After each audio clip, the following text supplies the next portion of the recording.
रामलला की प्राण प्रतिष्ठा के बीच एक ऐसी खबर दोस्तों निकलकर सामने आ रही है जिसने सबको हिलाकर रख दिया है, सबको हैरान कर रख दिया है। करोड़ों मुसलमानों के माथे पर चिंता की लकीरें खिंच गई हैं। जी हां दोस्तों, एक और जहां प्रधानमंत्री नरेंद्र मोदी से लेकर देश की बड़ी बड़ी नामी हस्तियां अयोध्या के एक कार्यक्रम में शामिल हुई, तो वहीं दूसरी ओर आपको बता दें, अयोध्या में रहने वाले मुसलमानों ने माहौल बिगड़ने का शक जताया है। जी हां दोस्तों, माहौल बिगड़ने का शक जताया है। ये शक होना लाजमी भी है, क्योंकि अक्सर देखा गया है कि जब भी कोई बड़ा कार्यक्रम होता है तो हमेशा से मुसलमानों में कोई ना कोई डर जरूर दिखाई देता है। आए दिन हंगामा खड़ा करने वाले बीजेपी के कथित गुंडे इससे पीछे नहीं हटते हैं। अयोध्या के मुसलमानों ने रामलला की प्राण प्रतिष्ठा के बीच क्या कुछ कहा है, आपको सब बताते हैं और क्या कुछ है पूरा मामला सिलसिलेवार तरीके से जानेंगे। नमस्कार, आदाब, सत श्री अकाल, स्वागत है आप सभी का और आप सभी देखना शुरू कर चुके हैं पीआरबी। दरअसल दोस्तों आपको बता दें, हाल ही में बीबीसी ने मुसलमानों को लेकर अयोध्या से एक स्टोरी की है, जिसमें इस बात को खुद बीबीसी ने वहां पर पिछले कई दशकों से रह रहे मुसलमानों ने कबूल किया है कि कथित बीजेपी के गुंडों ने यहां माहौल बिगाड़ना है। यानी बीबीसी की इस रिपोर्ट में साफ तौर पर यह बताया गया है कि मुसलमानों ने खुद कहा है कि माहौल बिगड़ने की आशंका है। रिपोर्ट के मुताबिक क्या कुछ है पूरी जानकारी आपको पूरी बीबीसी की रिपोर्ट के अनुसार हम समझाते हैं आसान भाषा में। बीबीसी की रिपोर्ट के मुताबिक आपको समझा देते हैं, अयोध्या राम जन्मभूमि पुलिस स्टेशन के अंदर पड़ने वाले दुराही कुएं मोहल्ले के वाहिद यानी कि कुरैशी ने द हिंदू को बताया कि हमें नहीं पता कि बाहर वाले क्या सोच रहे हैं, यानी अयोध्या के बारे में बाहर वाले क्या सोच रहे हैं, ये क्या योजना बना रहे हैं। प्रशासन ने हमें आश्वासन दिया है कि कोई अप्रत्याशी घटना यानी कोई भी अप्रत्याशित घटना नहीं होगी, लेकिन लाखों लोगों में से कुछ तत्वों के इरादे गलत भी हो सकते हैं। उन्होंने अखबार को बताया, हमारा परिवार अयोध्या में 1990 और 1992 यानी कि 1990 और 1992 में हुए सांप्रदायिक दंगों का गवाह रहा है। शांति और सुरक्षा के लिए उत्तर प्रदेश सरकार के बार बार आश्वासन देने के बाद भी अयोध्या में कई मुस्लिम परिवार ऐसे हैं जो 22 जनवरी को होने वाले कार्यक्रम को लेकर चिंता में हैं, क्योंकि उनके मन में कहीं ना कहीं डर है। अयोध्या के एक मुसलमान संगठन ने स्थानीय प्रशासन को आवेदन दिया है कि वो अयोध्या के मुसलमान बहुल इलाके यानी जहां पर भी मुस्लिम लोग रहते हैं और 1992 यानी कि 1992 के सांप्रदायिक दंगों में प्रभावित हुए हिस्सों में सुरक्षा व्यवस्था और निगरानी बढ़ाएं। ये सारी बातें रिपोर्ट में लिखी गई हैं जो उन्होंने बताई। अखबार लिखता है कि 16 जनवरी को अंजुमन मुहाफिज मस्जिद व मुकाबिर नाम के एक संगठन ने अयोध्या डिवीजन के इंस्पेक्टर जनरल ऑफ पुलिस को एक पत्र लिखकर गुजारिश की है। क्या कुछ पत्र में लिखा है वो बताते हैं। उसमें लिखा है कि अयोध्या शहर में हिंदू और मुसलमान शांति से रहते हैं, लेकिन बीते वक्त में बाहर से आए कुछ लोगों की भीड़ के कारण यहाँ के मुसलमान समुदाय को जानो माल और धार्मिक स्थलों का नुकसान हुआ है।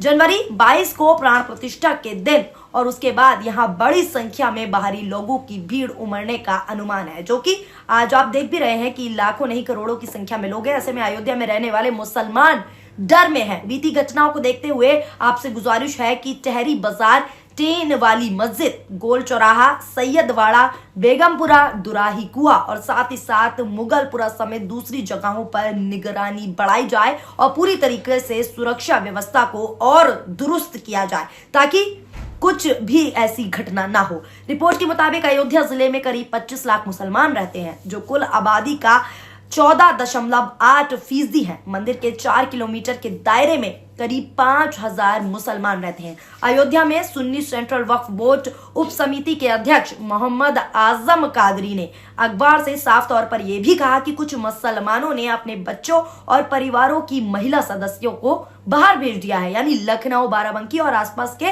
अन्य जिलों में रिश्तेदारों के घर भेज दिया है, क्योंकि उनके मन में अभी भी कहीं ना कहीं डर सता रहा है। हमने उन्हें समझाने की कोशिश की, क्योंकि प्रशासन ने हमें सुरक्षा की पूरी गारंटी दी, लेकिन 1990 और 1992 यानी जो 1990 और 1992 की सांप्रदायिक घटनाओं का डर है वो कई लोगों के लिए भूलना अभी भी मुश्किल है और नामुमकिन है। इसके साथ ही एक और स्टोरी भी बीबीसी ने कवर की है, जिसमें उसने यानी बीबीसी ने अयोध्या में अल्पसंख्यकों पर हुए जुल्म के बारे में पूरी दास्तान लिखी है, वो भी आपको समझाने की कोशिश करते हैं। आपको बता दें, बीबीसी की इस रिपोर्ट में अयोध्या में अल्पसंख्यकों पर हुए जुल्म के बारे में साफ तौर पर बताया गया है। साथ ही साथ इस रिपोर्ट में ये भी दिखाने की कोशिश की है, ये भी जानने की कोशिश की है कि वहां के लोगों के मन में क्या है। रिपोर्ट की माने तो आपको बता दें, डिब्बा बनाने वाली फूलजहां महज 9 साल की थी जब 7 दिसंबर 1992 यानी कि 1992 के दिन एक गुस्साए भीड़ ने इनके परिवार पर, इनके घर पर हमला किया था और इनके पिता फतेह मोहम्मद, जिनका नाम था, उनको मार दिया था। उस दिन को याद कर फूलजहां आज भी भावुक हो जाती हैं और आज भी उनके मन में कहीं ना कहीं डर है। उन्होंने कहा, हमारे अब्बू तो सीधे साधे इंसान थे जो मंदिर के लिए मिठाई के डिब्बे बनाते थे, उन्हें बाहरी लोगों ने मार दिया, जिसके बाद हम लोग बहुत दिक्कत में रहे। ये सारी बातें फूलजहां ने कही। फिलहाल तो अयोध्या में सुकून से हैं, कोई परेशानी नहीं है। जब उतनी भीड़ मंजिल पार कर ली तो जो भी होगा आगे वो देखा जाएगा। घबराहट रहेगी कि कभी कुछ हो ना जाए अयोध्या में, लेकिन अभी फिलहाल सब कुछ ठीक है, सब कुछ सामान्य है। ये सारी बातें फूलजहां ने खुद कही। फूलजहां के घर से महज 50 मीटर की दूरी पर हफीजुर रहमान रहते हैं, जिन्होंने 31 साल पहले हुए दंगों में एक हिंदू परिवार के यहाँ शरण लेकर अपनी जान को बचाया था।